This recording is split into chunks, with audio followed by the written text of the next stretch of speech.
I've heard much about you. Your choices, your determination. Caradoc isn't easily impressed, but he was impressed with you.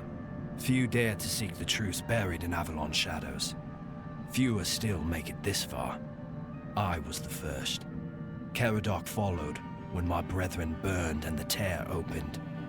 And now, here you are. A truly rare and joyful occasion. Oh, forgive my lack of manners. I am Orin, the last apprentice of Merlin, and the last archdruid of Avalon. I've carried the weight of this land's secrets longer than I care to admit. But names mean little. What matters is the task before us. What lingers here, it's older than Avalon. Older than anything we know. What you see is the beginning of weirdness itself. Its purest form, raw potential, unshaped by anything but its lack of boundaries and limits. Beautiful, isn't it? Oh, precisely the opposite of what Caradoc wants. I want you to help me resurrect King Arthur. Properly this time.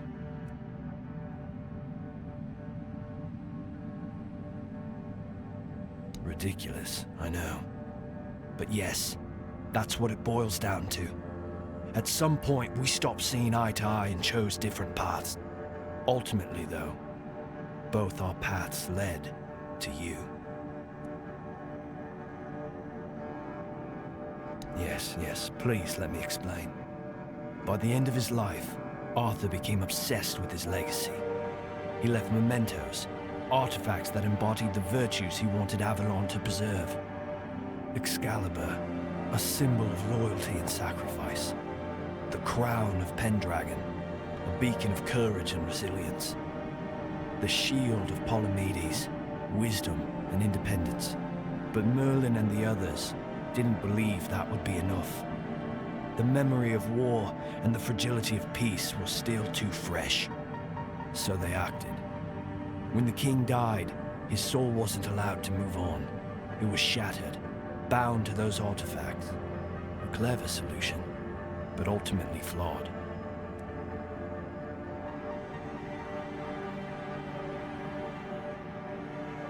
They feared losing what Arthur represented more than losing Arthur himself. They thought the king's essence would endure if bound to his relics. You can't pick and choose with a soul, but that's exactly what Merlin did.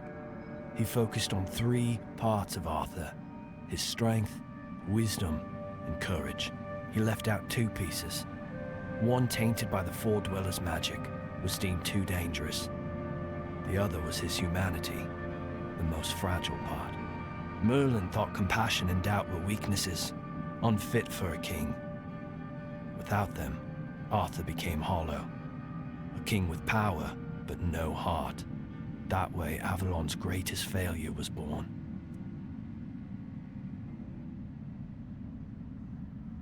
I tried, and I found his humanity. It's here, bound, kept safe. But the Four Dwellers' aspects was left to drift, untethered between worlds. Finding it needed more than magic. It needed someone like you.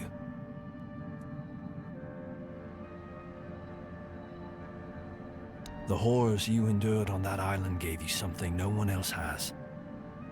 You can move through the weirdness, touch it, and return whole. That's why you found the king's soul, bound it to yourself, and came back.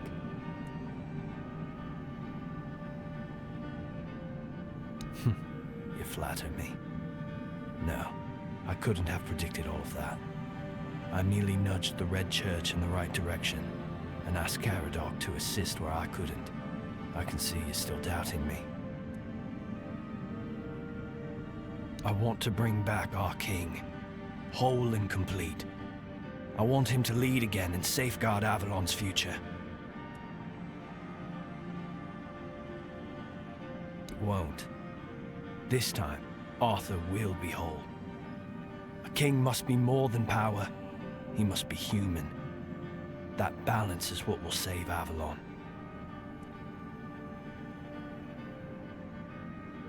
Because I've seen what happens without him. Weirdness preys on the weak, and the people are too divided to stand against it alone.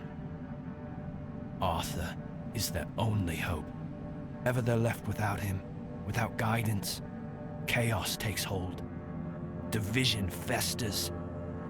You've seen it during your journeys. If things continue this way, Avalon will tear itself apart long before weirdness finishes the job.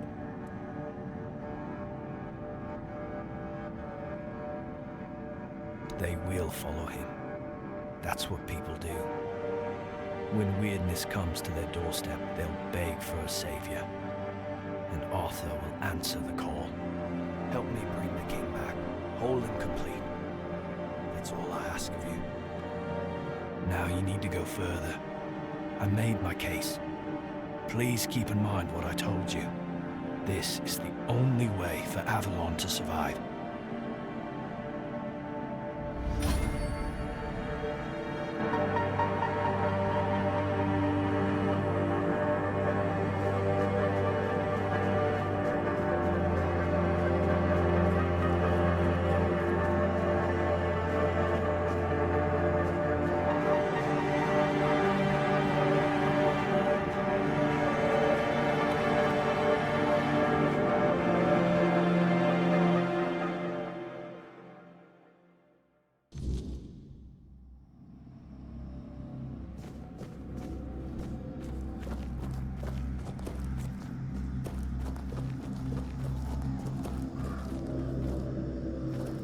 I was there when it all began, when Arthur first set foot on Avalon. I was a knight in his army. We believed in him, in his dream, in his kingdom. And for a while, it was glorious. Every battle felt like a step closer to peace. Every sacrifice justified by the dream we shared.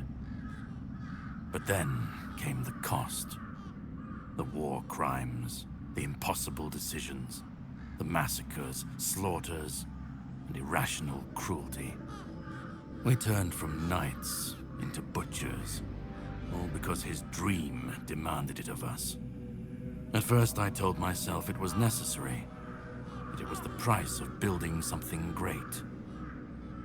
But the longer it went on, the harder it was to believe. That's when I realized Arthur wasn't a god, a savior, or a king. He was just another man, no different from the rest of us. And no man should have the power to demand such sacrifices.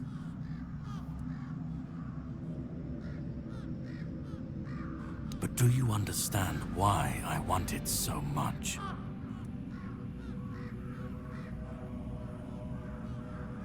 I'd like to believe that after 600 years I've moved past pettiness. You need to understand that people thought, and still think, that he was more than human. But he wasn't. He made mistakes, just like any man. And the cost of those mistakes was always paid for by others. I've seen what happens when people cling to kings and myths.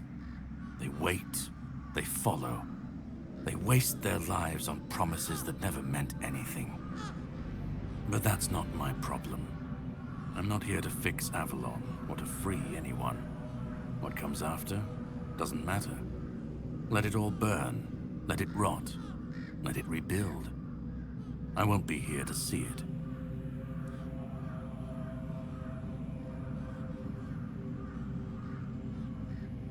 Arthur's the only myth that still holds weight. When he's gone, the rest will rot with him. A puppet king, another empty throne, none of it will last. Maybe they'll keep pretending for a while. Maybe they won't. Let them stand, let them fall. It's not my concern. If the weirdness takes them, so be it. At least it won't be another king's failure. Another lie propping up a dying world. It'll just be what it is.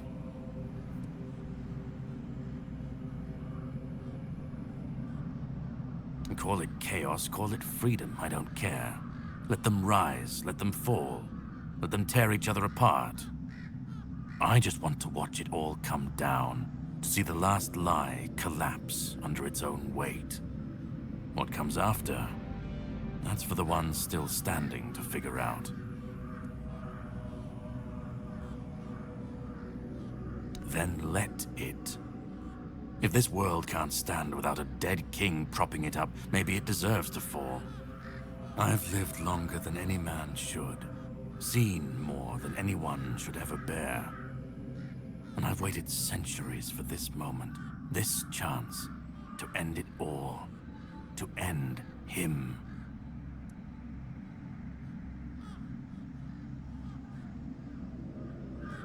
And we'll never know if that's true, because we've never tried. And who ever said that we were meant to survive the weirdness at all? We were fools to tamper with forces we didn't understand. Resurrecting Arthur, infusing him with powers of the weirdness. We didn't just bend the natural laws, we shattered them. Such violations of nature's order cannot go unanswered. The bill comes due, sooner or later. Always. This cannot be allowed to continue. Listen, it's taken longer than I ever imagined, but now, here we are. You've done what no one else could, what even I couldn't do. You've brought Arthur's soul back together, almost complete, but not quite. And because of you, I can finally finish what I started centuries ago. So, thank you for bringing us to this moment. You're close now. Just one more step. The last fragment of Arthur's soul is waiting for you. Complete what you came here for. And then, we'll meet again. As allies, or as enemies. That's up to you. Go. Find the last piece, and let's end this. Whatever comes next, I'll be ready. I hope you will be too.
You've come. The one who carries what's left of me. Please, don't come any closer. Don't force me to think about coming back again. Just let me finally die. Because I've had enough. Enough of being torn apart and stitched back together. Enough of being used, shaped, and forced to be something I'm not. Do you know what it is like to be a king of nothing? To see the people you swore to protect suffer because of your choices? Or worse, in your name. I've seen towns burnt to the ground, families destroyed. All because someone thought it would serve the greater good. And they called it loyalty. They called it justice. I've been dragged through every dream, every lie they've built around me. And I'm tired.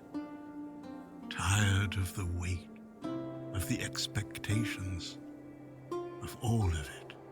And most of all, I'm tired of failing.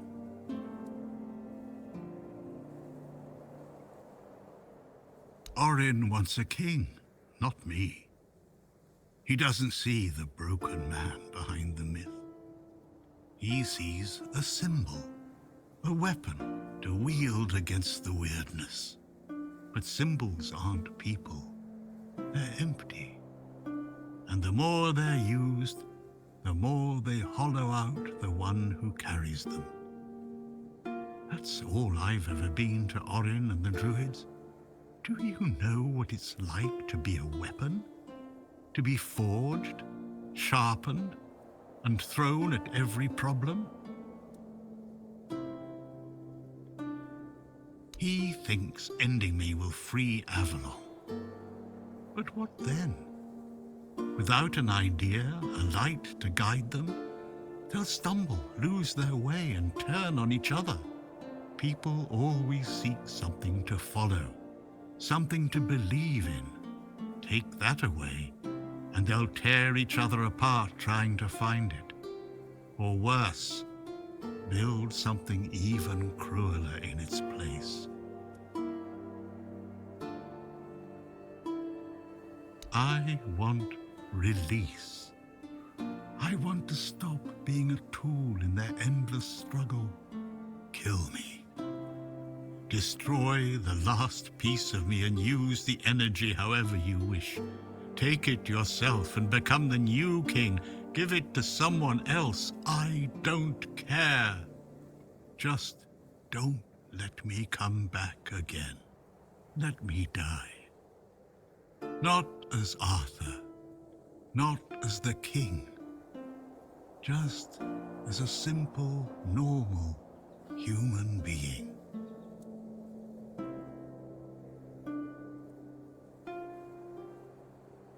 Isn't that what you've been doing all along? Carrying what's left of him? You've already taken up the humanity I was meant to represent. Doesn't that prove Arthur doesn't need me anymore?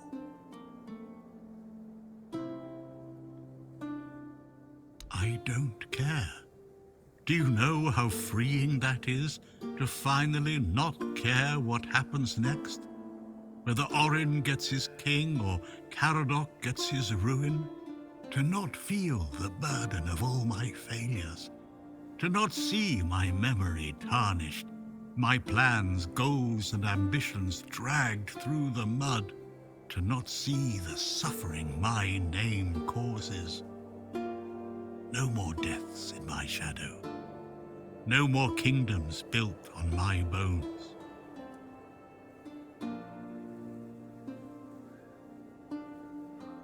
Another way? There's always another way, isn't there?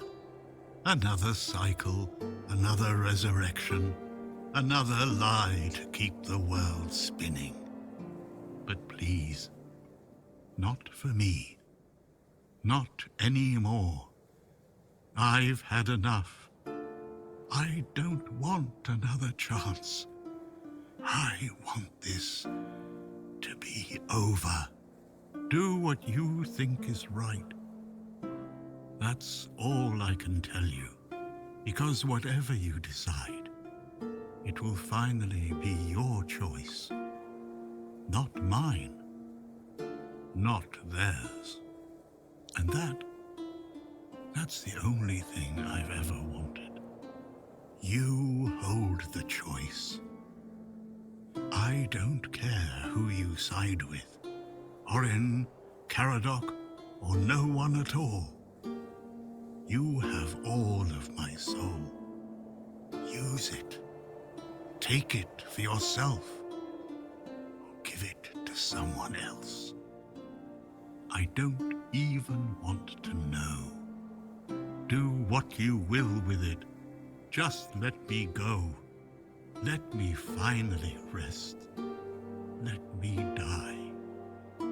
Please.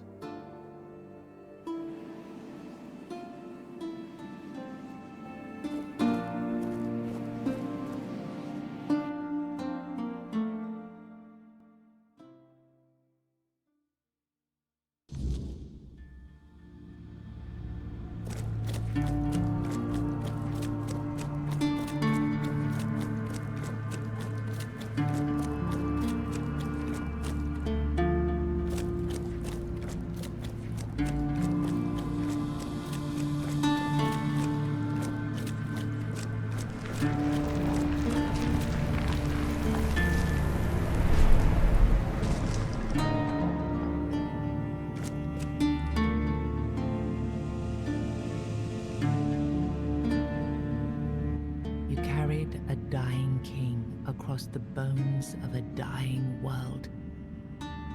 Now you stand before what started it all. An idea. I am the reason there must be an ending. I do not guide. I do not judge. I exist so that something can be chosen. I do not offer meaning. I require that one be made. You have brought all things to their conclusion. Now, decide what must remain. Choose, and let the shape of the world follow. You will vanish into the story you chose to restore. You will break the frame, and what follows will not remember you.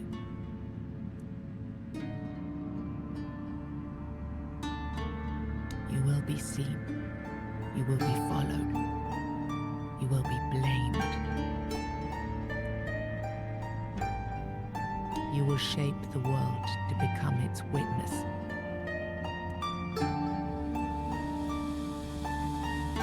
Then the idea shall endure, unquestioned, repeated, secured by return. I begged you not to do this. I begged you.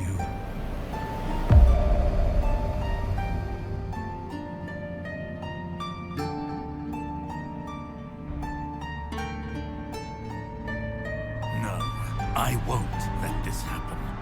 Not again.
Through your sacrifice, the king returned, entire, unbroken, and ready to reclaim his throne. You held faith that Avalon's fate still turned with him, that one last rising could bring balance to the broken land.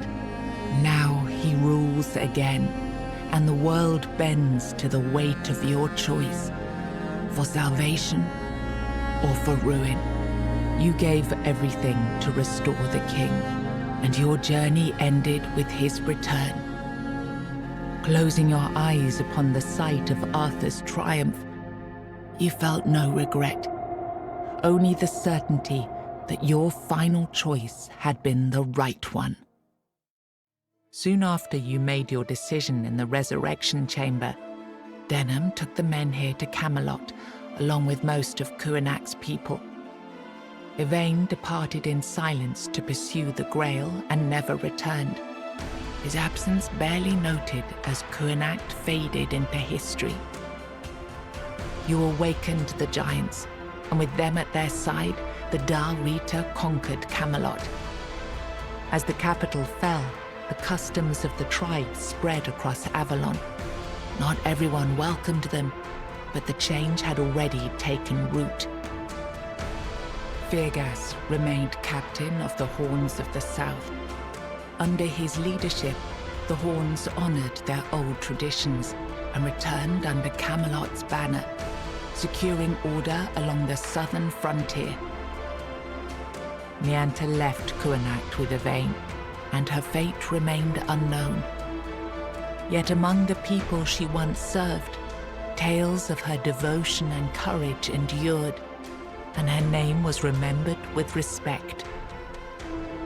Maggot remained among the people of Kuanak, and eventually moved with them to Camelot. There, where druids were forbidden, the community hid him in plain sight. He spent the rest of his life in secrecy, protected by those he had once helped. Urfre left Kuanak alongside Yvain, despite concerns about his age. His fate remained unknown, but the people admired him for finding purpose at the end of his life, and spoke of him with lasting respect. Killian served as quartermaster of the Horns of the South, until one night his thirst for blood drove him to murder a fellow keeper. He was caught in the act and brought to a swift end.